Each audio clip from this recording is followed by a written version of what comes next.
El Colegio de la Frontera Norte presenta Sonorizando la Frontera.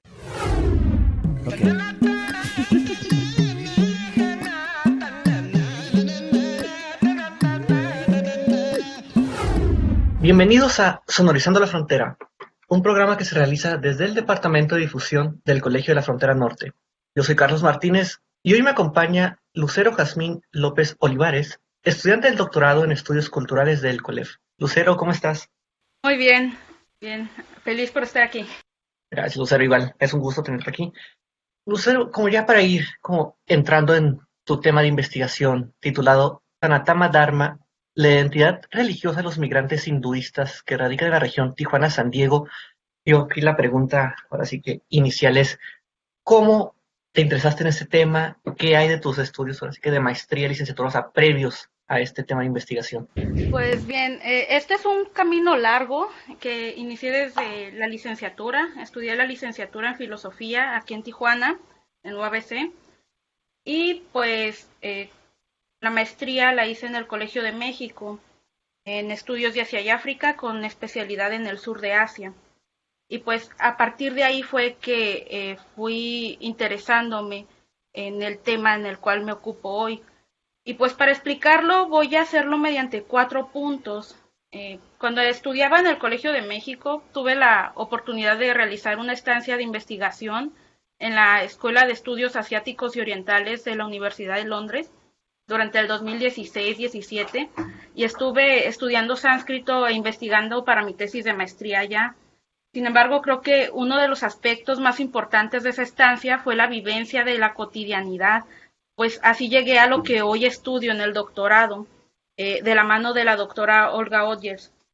Bien, en primer lugar, con el fin de encontrar renta más barata, renté un cuarto en una zona lejana del centro de Londres. Sin embargo, y de esto me percaté hasta que llegué allá, la casa se encontraba dentro de una zona de población indomusulmana en el este de la ciudad, cerca de la estación del metro de Plaistow, y así que para ir a tomar el metro, ir al mercado o simplemente salir a tirar la basura, pues me encontraba con algún indio o escuchaba hindi, punjabi o alguna otra lengua de la India, y pues para mí era maravilloso, era fabuloso, pues debido a que los trámites de CONACYT eran muy cerrados, pues no logré realizar mi estancia en India, pero pues mediante la diáspora india en Londres logré aprender muchísimas cosas.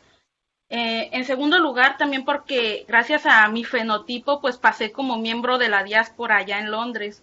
En el mercado de Upton Park Station constantemente me regalaban verduras o me daban precios más bajos porque creían que era de la India. Y pues esto lo supe cuando un vendedor me preguntó que de qué parte de India provenía en distintas lenguas del sur de Asia. Hasta que cuando volvió al inglés y descubrió mi nacionalidad, dijo, bueno, entonces, ¿por qué eres hindú? Y esta pregunta me desconcertó. No es que yo use indumentaria india ni que ande con saris todo el día, sino que lo descubrió por los aretes que usaba y el libro que traía en la mano. Traía un volumen del Mahabharata que me habían prestado en la biblioteca. Y bueno, posteriormente al visitar el templo del Swaminarayan Mandir, los indios que me observaban también extrañados porque yo conocía las divinidades y parte del ritual. Entonces, este tipo de eventos hacían que yo pasara desapercibida dentro de la diáspora y esto me hizo aprender también muchísimas cosas. En tercer lugar, también porque la presencia de la diáspora la encontré en muchos otros lugares. Después de mi estancia en Londres, viajé un tiempo a Italia y ahí me sucedió lo mismo, pero ahora en un restaurante en Milán y también en Roma, donde encontré una tienda de artículos religiosos hindúes y platiqué con una chica de Bengala, quien me contó su experiencia como migrante. Así cuando regresé aquí a Tijuana, después de pasar 2 años en la Ciudad de México, lejos de casa, porque me fui a vivir allá para estudiar la maestría, pues seguía con la inquietud sobre las personas que salen de India y tienen que adaptarse a un nuevo contexto, donde principalmente no pueden practicar su religión de la misma manera. Esto me llevó a una última cuestión, ¿cómo se desarrolla la diáspora india en Tijuana? Y esta es la pregunta base que guía mi investigación ahora en el doctorado. Y Y también al ya desarrollarme como docente aquí en la ciudad, pues un día me puse a leer a Nietzsche y me encontré en su libro, en el Crepúsculo de los ídolos, un aforismo que decía: uno para buscar los principios se hace cangrejo. El historiador mira hacia atrás y finalmente cree también hacia atrás. Recordaba esa frase constantemente luego de que un alumno me acusara de no saber nada de la India actual y que yo solo trabajaba cosas antiguas y que al estarse olvidando este tipo de cuestiones por los mismos indios, mi trabajo se convertiría en un mero registro histórico. Y pues claro, hay mucho que discutir al respecto, sin embargo, en algo sí le di la razón. Debería saber más sobre las repercusiones al día de hoy, sobre todo del contexto en donde vivo, ¿no? Y de las personas de la India que migran a esta ciudad. Y pues generalmente sobre eso. Digo, ahorita como un breve paréntesis, digo, creo que la gran mayoría hemos como que escuchado del hinduismo, como, o sea, como una religión con muchos adeptos, pero aquí me preguntaría si para tu investigación estás utilizando como que un cierto término, acotándolo, o de qué manera lo estás utilizando tú metodológicamente hablando. Pues sí, el hinduismo es una serie de movimientos religiosos que se gestan en el sur de Asia y pues algunos debates se centran en que el hinduismo como término pertenece al argot colonialista del Raj británico, que desde el siglo XIX ocupó el territorio de la India imponiendo sus costumbres y sistemas de producción. Y entre esta conquista cultural se debe considerar que una de las partes que no se pudieron derrumbar del todo, pues es la práctica religiosa, al contrario aquí de México, donde la conquista trajo la imposición del catolicismo.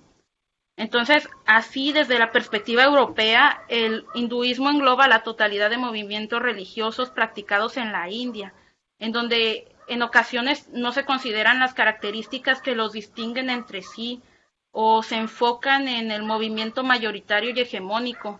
Por eso se suele confundir con el brahmanismo, que es lo que suele considerarse como que es el hinduismo.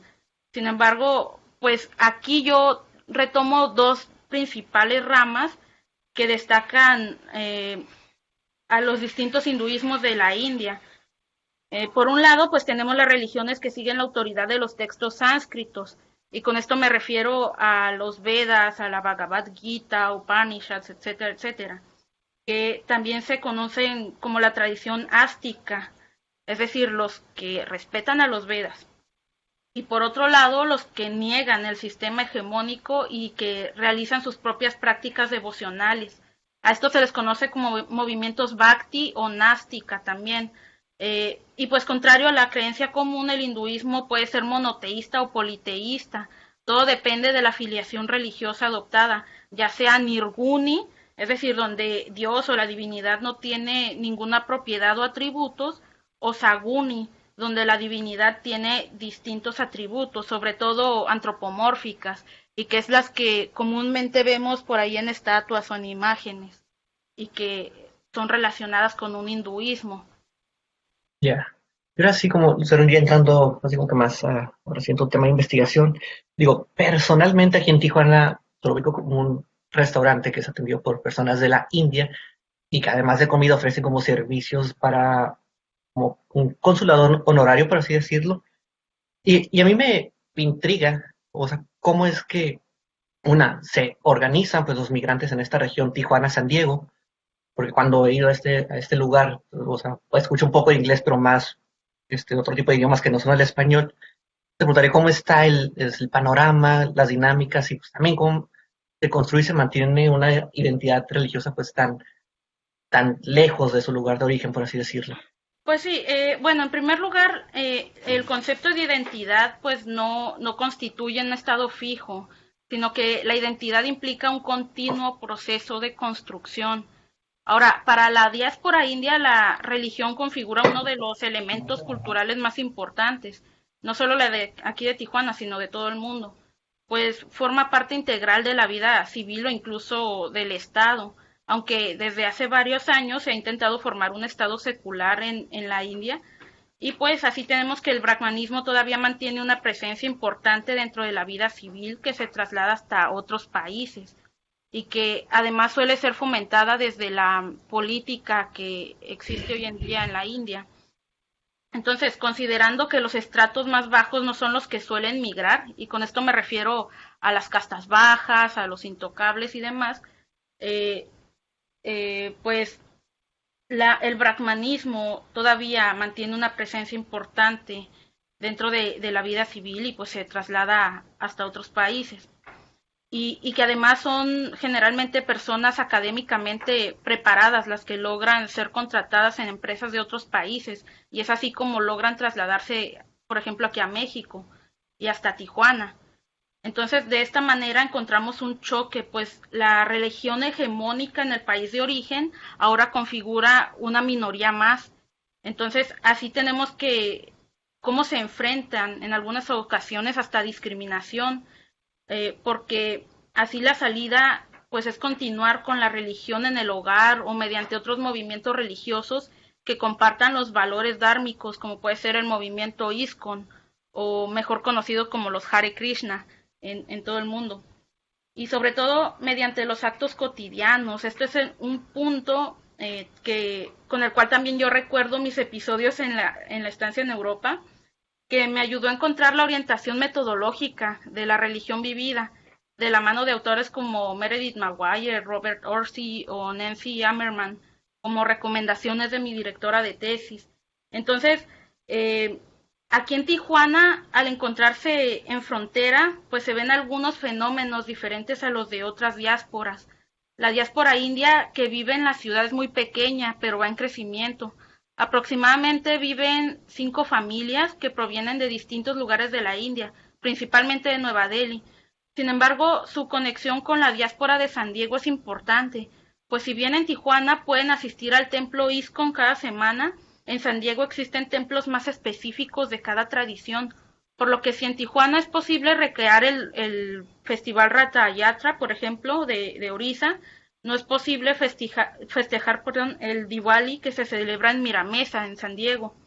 Entonces, gracias a las primeras entrevistas que he tenido con algunos miembros de la diáspora, he descubierto que mediante la religión, las dinámicas transfronterizas permiten mantener un vínculo con el país de origen y la comunidad de la India transnacional, así transformando la práctica religiosa a nuevas maneras de significado, sobre todo para las generaciones subsecuentes que deben aprender nuevas lenguas, que aquí en Tijuana el español es el mayor reto. Entonces, así enfoco mi perspectiva metodológica hacia la narración, hacia la perspectiva de la narrativa, para conocer de viva voz sus impresiones al encontrarse tan lejos de su país. Aquí, por ejemplo, digo, de este lado, en México, en Tijuana, digo, la religión católica es como la mayoritaria. En Estados Unidos, pues por lo mismo, y creo que particularmente en California, pues hay más apertura por el intercambio cultural que ha habido.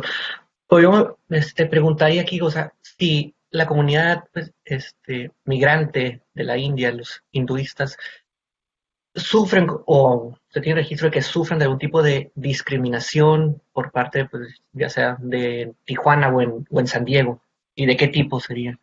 Pues bueno, de lo que a mí me han contado personalmente, no han sufrido así discriminación como tal.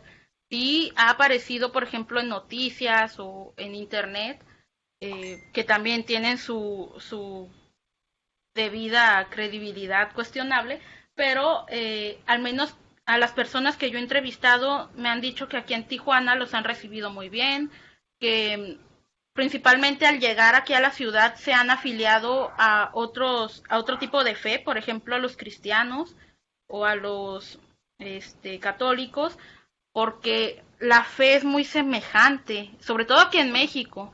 Es decir, la comida, por ejemplo, también la convivencia, los valores familiares, todo eso es muy semejante a lo que se practica en la India.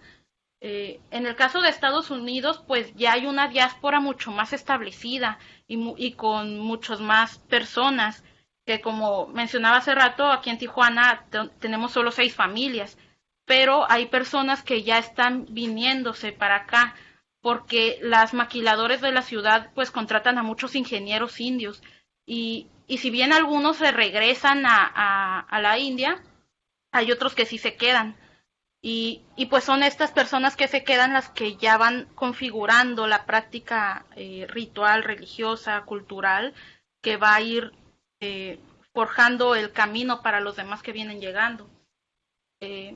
Es muy raro que aquí en Tijuana se encuentre, por ejemplo, discriminación hacia los indios, que, repito, no es algo que me hayan dicho a mí que han sufrido, más bien sus dificultades vienen por el idioma o por el tipo de moneda o por encontrarse, orientarse en la ciudad, porque supongo que no solo para ellos, sino para cualquier persona que venga fuera de Tijuana, el transporte es un lío total para poder ir de un lugar a otro, para trasladarse a casa, al trabajo, y pues tienen que estarle preguntando a las personas, a los locales, para saberse orientar.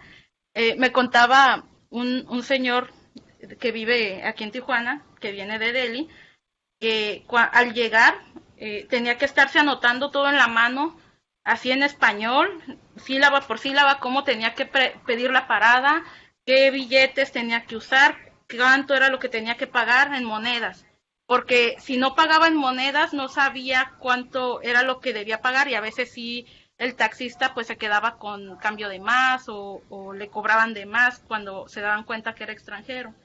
Que claro, no es que sea solo para personas de la India, sino que pues hay que ir agarrando la práctica de la ciudad. Sí, principalmente eso. Ya, sí, puede ser una, una ciudad complicada, con gente complicada. Y, Lucero, digo, ya faltan unos meses para que, pues, ahora sí que tu investigación como tal termine ahí en el colegio, en el área del doctorado. Preguntaría, así a futuro, ¿cuáles son como las perspectivas? ¿Qué esperarías encontrar, aportar, hallazgos? No sé, ahora sí, ¿cuáles son las miras en tu trabajo más adelante? Pues bueno, principalmente ver cuál va a ser el desarrollo de la diáspora india aquí en la ciudad. Principalmente porque lo que yo estoy observando es que es algo que va en incremento, van creciendo, y es una serie de fenómenos en los cuales nosotros podemos evidenciar que la religión realmente constituye un elemento cultural muy importante, sobre todo para dentro del ámbito de los estudios de migración y también del fenómeno religioso, sobre todo, que más que terminarse es un elemento importante para el desarrollo cultural transnacional, ¿sí? Y sobre todo para poder identificar que la religión más que terminarse, pues es algo que sigue en continuo, ¿sí? Sobre todo esto. Ya. Digo, y para ir terminando ahora sí, digo, para los que quieren, como que les da curiosidad ese tema, pero que no conocen nada previo, pero quieren introducirse, no sé si habría como que alguna película, documental, una novela, algo que tú recomendarías, así como para introducir. Pues bueno, yo a todos los que les interesa estudiar la India, pues lo principal es irse a los textos sánscritos, eh, traducciones al español directo del sánscrito, que hay muy buenos traductores aquí en México, sobre todo los textos hechos en el Colegio de México o producidos en el Colegio de México, también textos de Oscar Pujol Rimbaud, que es uno de los mayores traductores en lengua hispana. Y de las obras podríamos mencionar principalmente la Bhagavad Gita, que es uno de los textos que más interpretaciones tienen dentro de los movimientos religiosos en el sur de Asia, y que hasta la fecha sigue siendo vigente en distintas religiones o en distintas fes del sur de Asia. Otro de los textos, pues los Puranas, Upanishads, también para poder contextualizar los distintos saberes del sur de Asia. Y pues ya para algo mucho más fácil de entender, pues están las, los distintos shastras en torno a cómo vivir, hacer o deshacer las cosas.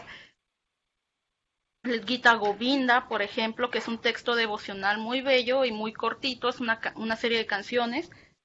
Y pues películas, pues Bollywood da muchísimos ejemplos de lo que es la vida en el sur de Asia desde cierta perspectiva, pero Una que realmente retrata la perspectiva de los migrantes indios es Umrika.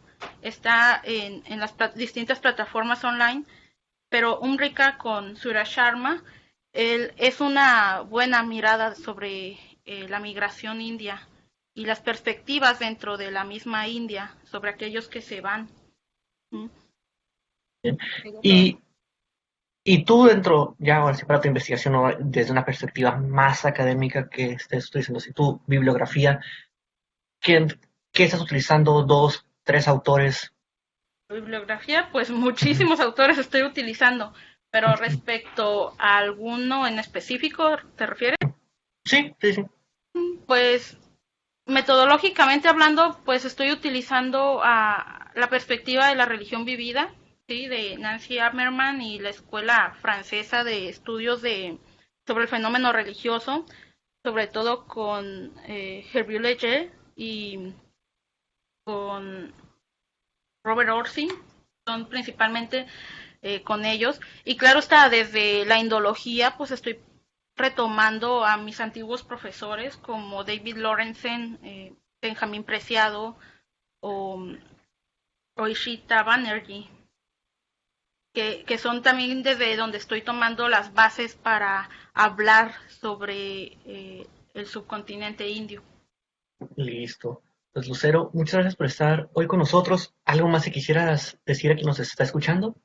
No, pues espero que a todos aquellos que se interesen por la India, pues que sigan apoyando el trabajo de los indólogos mexicanos para que podamos seguir produciendo traducciones desde el sánscrito directo al español y no lean interpretaciones de las interpretaciones, sino el texto directo. Perfecto. Pues Lucero, muchísimas gracias. Esto fue Sonorizando la Frontera. Yo soy Carlos Martínez. Hasta la próxima. Una producción del Colegio de la Frontera Norte.